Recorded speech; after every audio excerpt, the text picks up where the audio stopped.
digitaljamsessions.com. Hello and welcome to this Digital Jam session. We're coming at you live from Develop in Brighton 2017, and we are joined today by the lovely chaps from Virtual X who are back. We've got Aaron and Karel with us. We also have the lovely Marta back, formerly of Freeformers and now a motion capture performance artist. We're going to get into that one in a minute. And we also have with us Richard Reed, voiceover artist, and BAFTA crew member, I hear, as well. Welcome, everybody. So first of all, what we're going to do for the benefit of our listeners is very briefly introduce yourselves and explain exactly what you do. And we'll start on this end. So hi, everyone. I'm Marta. I've actually been part of this podcast a few times now. And I've recently made the transition from marketing into motion capture, which is a bit of a jump, but it's a very exciting one. Hi, I'm Richard, trained actor, did a lot of radio drama, and so I progressed into radio drama into video games, which I absolutely love. Been a recent part of BAFTA crew, and it's a fantastic group of people. Hello again, it's Cora from Virtual X, the creative director of Virtual X, the best virtual reality arcade in the UK. And it's Aaron. I'm the commercial director from Virtual X. Again, the first virtual reality arcade in Birmingham, one of the first in the UK. Wonderful. Well, welcome, guys and gals. What I wanted to do today was talk about kind of the future of not just video games, but just generalistically where we think this is all going. Because I find this really interesting, and you was kind of talking about this a little bit, Marta, but I want to kind of dig into this in a bit more depth, which is this need for performance artists of all types, whether that's an actor or a voice artist, to begin to be thinking more and more in terms of motion capture being a discipline that they need to understand. And one of the reasons I find this incredibly interesting is because as we look towards virtual reality and performance for virtual reality, it is one of those things that's in that mix somewhere, that there does need to be a better understanding of motion capture and performance for motion capture. And to kind of, I suppose, give this some context for people who don't, aren't involved in this kind of thing, it's the difference between somebody directing a performer for TV and film, where they are very much, in a very tight frame, and a director can kind of say, cuts, okay, hold on just a second, let's just rethink this emotion, let's just, whatever the thing is, and then they kind of, and go, and and the person kind of does it again, and it's all within this really tight upper frame, and that's all they really have to worry about at that moment in time. And then they do a reset, and they'll do the long shot, and that's when they're doing the whole full body, performance as such. Whereas with you guys, it's like the whole thing all of the time, right away. I'm really curious from your perspective. Obviously, this is something that you've just recently transitioned into. What's been kind of, first of all, the motivation for that, and also what do you find to be some of the most interesting challenges? So the motivation was the fact that I've been a lifelong gamer, and at the same time, I loved acting my entire life. I've done it as a hobby, and I've also been trained in the military a little bit, and also have martial arts training, and this kind of combined everything, because there's a lot of fighting in video games, combined all this kind of different skill sets into one thing that it was just mind-blowing to do. And it's so creative because you don't have the visual reference, but at the same time you're freed of visual reference. So you can create things that you look nothing like, you could never play on camera, but you can be that character, or you could be non-human as well. And really, from a performance standpoint, it is essentially still acting. It's still, you need to be a good actor at your core to be a good mocap performer. But what you have to understand is that the director or the company the production no longer has control of the point of view that the player has, or how the player chooses to go through any one story. So it's this kind of fluidity that you have to account for in your performance. It's also segmented, because this is not just you live action on camera. It's basically recording your motion and putting that motion into an animated character to move it. So it has to make sense, and they have to move in a way that makes sense, whatever decision, whatever sequence the player decides to do.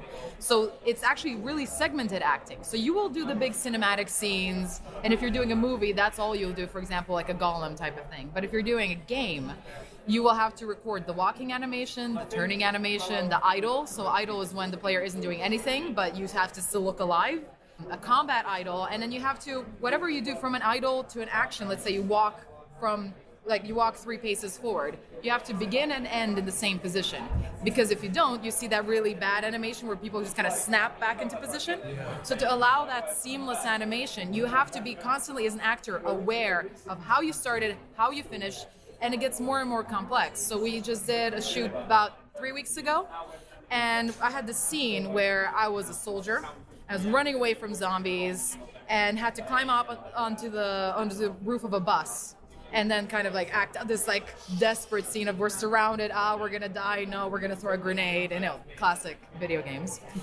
And I had to be aware of starting in the right position, running. I had a camera on my face as well because it was performance capture.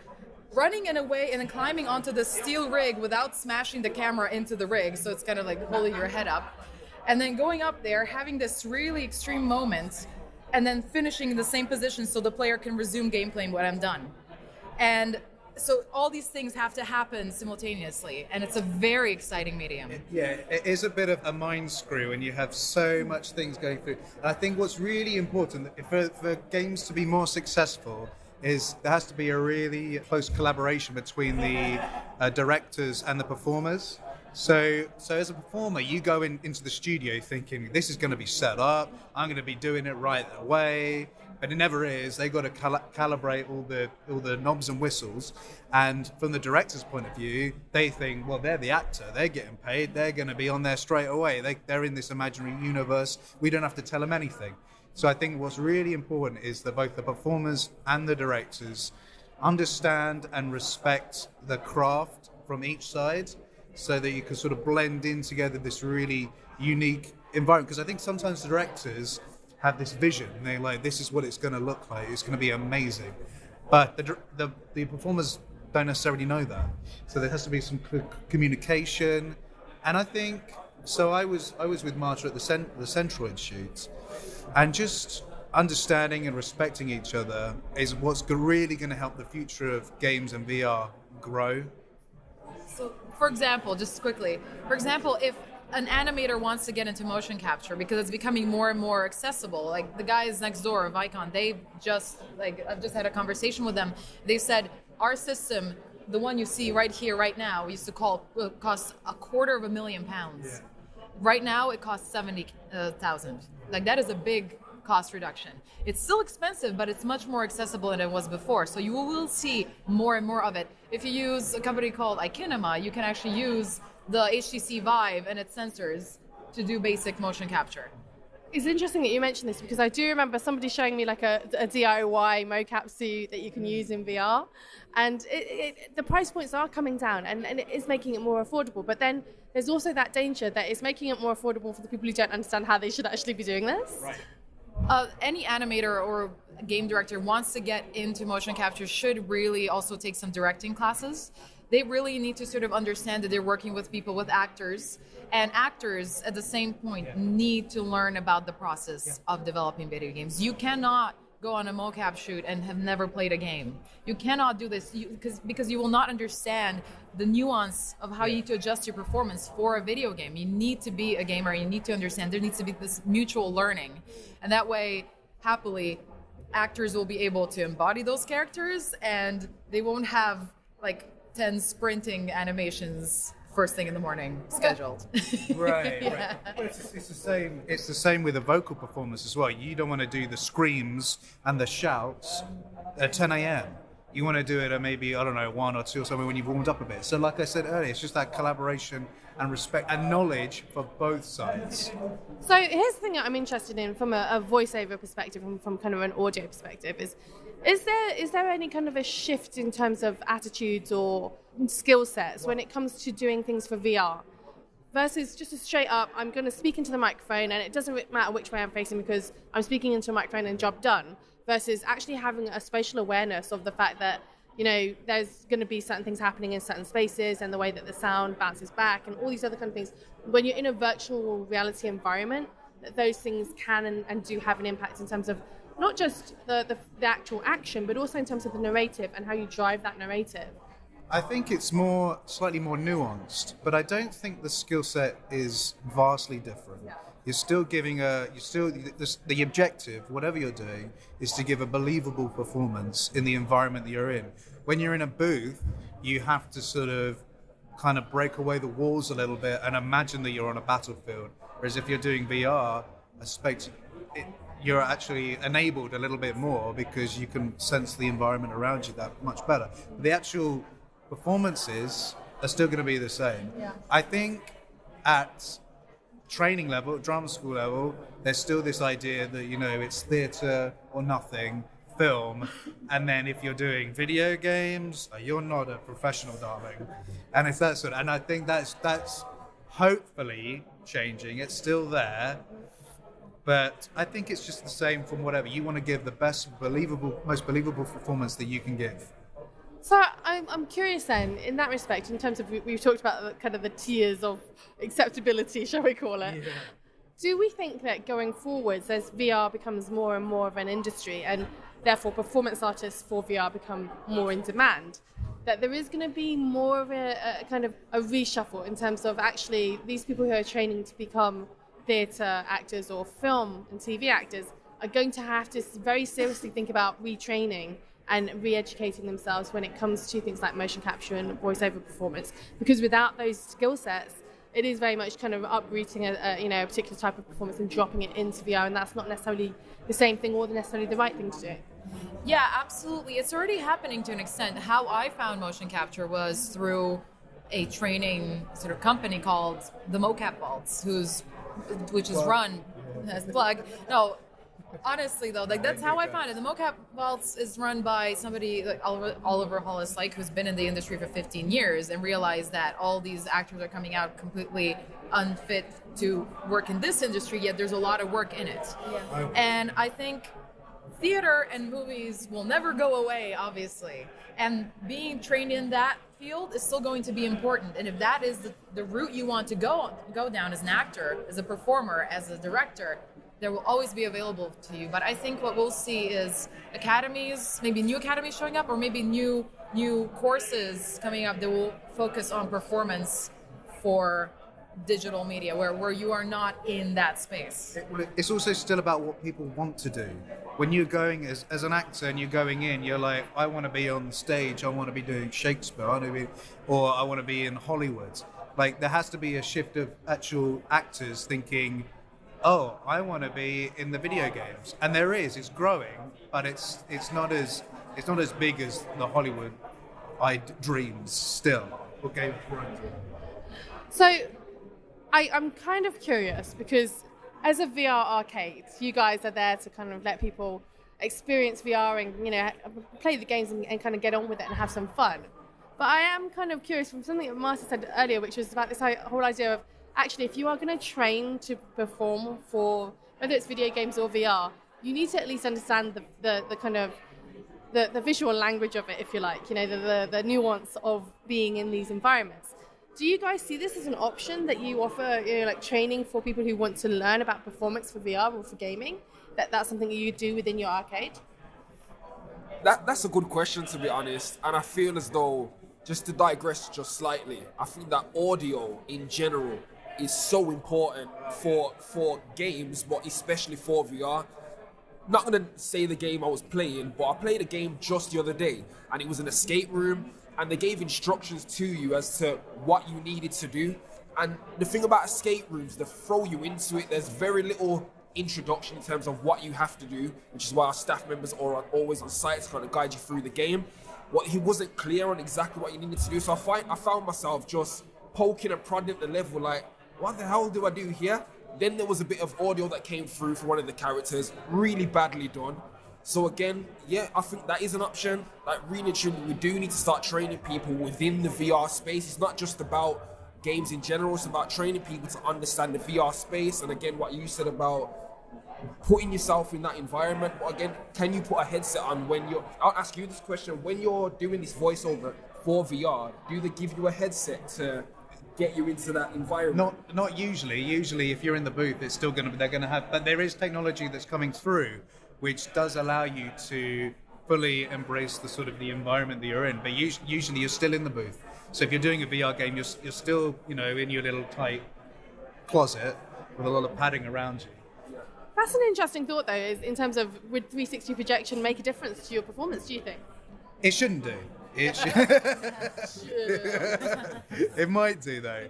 It might do. I think once, like I said earlier, if you have a headset on and you can feel that I'm in a battlefield, oh my God, it's going to help the performance slightly, because sometimes you do get slightly disconnected performances in booths because you're not on a Battlefield in 1066. You're in Guildford or whatever you are.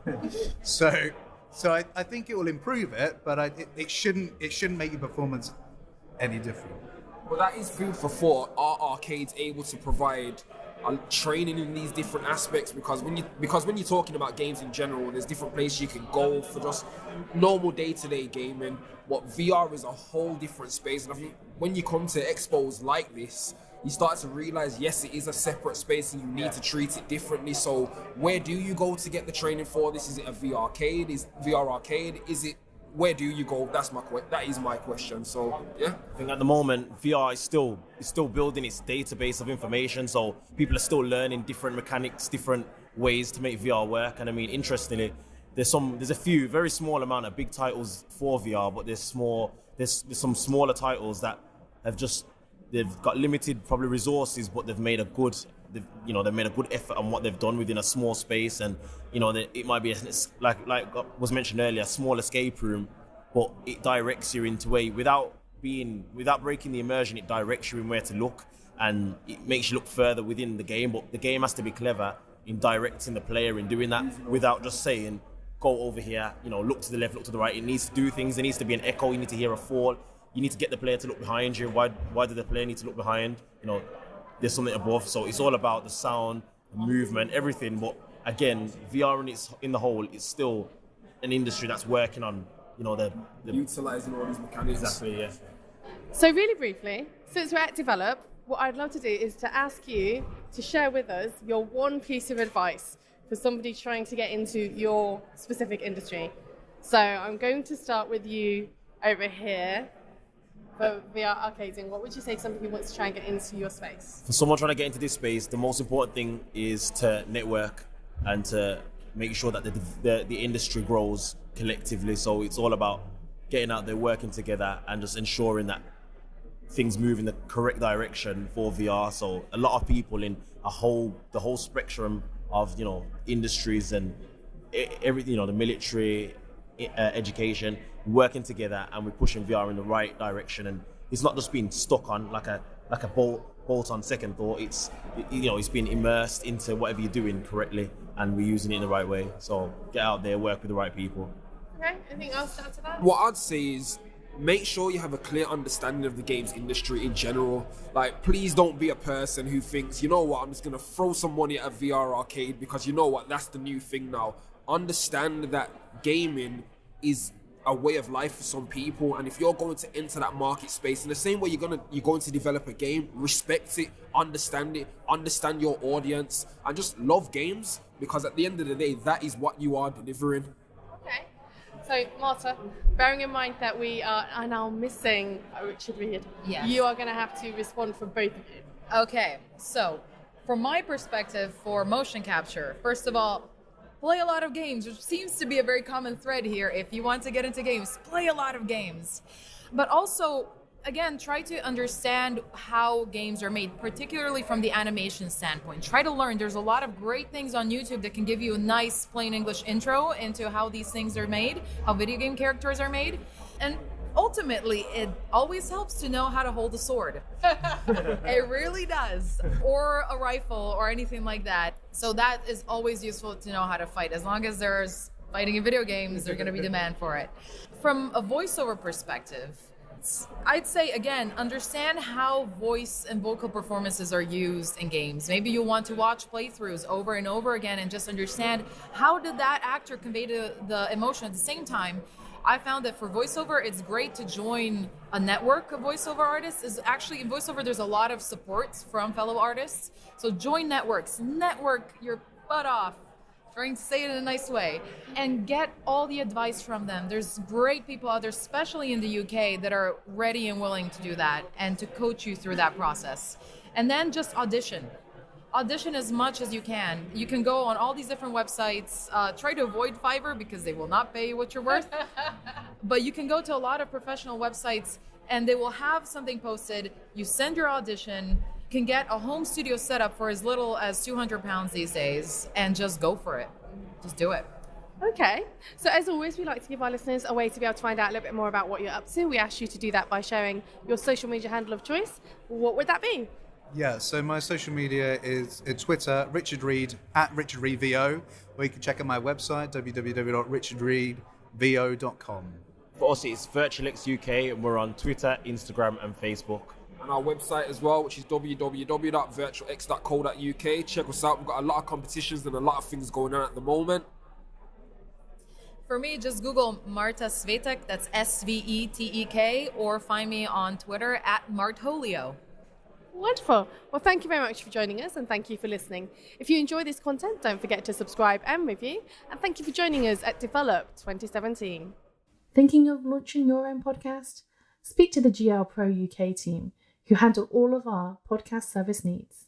Tell them that Digital Jam Session sent you, and you'll get 10% off your first order. Find out more at www.glpro.co.uk.